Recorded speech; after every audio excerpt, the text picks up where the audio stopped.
If you're an inspirationist writer, you like to follow the muse.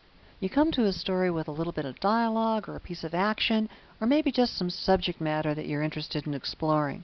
You really don't know where you want to go with it yet, but you know some of the things that you want to talk about. So maybe you just list some of those items, maybe you develop a few scenes or scenarios or just a few dramatic moments. Maybe you actually go ahead and write a whole draft to begin with. And then you want to know, how can I fix the structure? How can I make it a little tighter? How can I make sure there aren't any holes? That's when you need to go in and find and refine the structure in the story you've already told. Dramatica has a lot of tools for you that'll make that process easy and enjoyable. Before we look at the features you want to be using, I want to warn you about a feature you probably don't want to use, because you're going to be tempted to.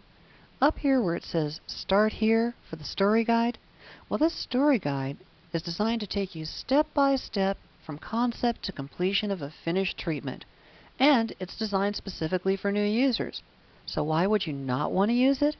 Well, the major reason is that it requires that you create a story structure first and then do your storytelling.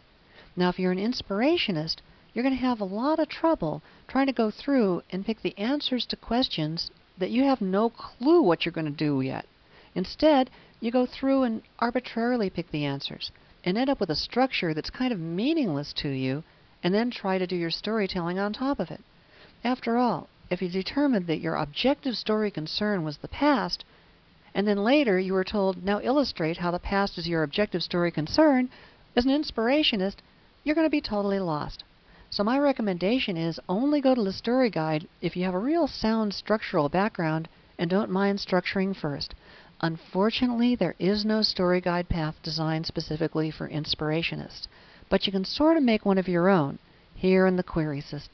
The query system is a collection of question trees, each of which deals with a different aspect of story structure or storytelling. And even though there's no step-by-step path specifically for inspirationists, there's plenty of material here from which to work. The opening screen has 3 different stages of story construction. Story forming is where you create the raw underlying structure for your story, the area you probably don't want to do first. Story encoding is where you come up with illustrations of the real people, places, and events that will occur in your story. Now, if you've structured first, you base these illustrations on your structure. But if you're an inspirationist, you can come in and do those illustrations first, and then base your structure on your illustrations. This way, you can work with the areas you're comfortable and then derive your structure from the work you've already created. Just by way of information, the story weaving section is about creating an exposition plan for how you're going to unfold your story. So that's really best done after you do your illustrations, even for the inspirationist.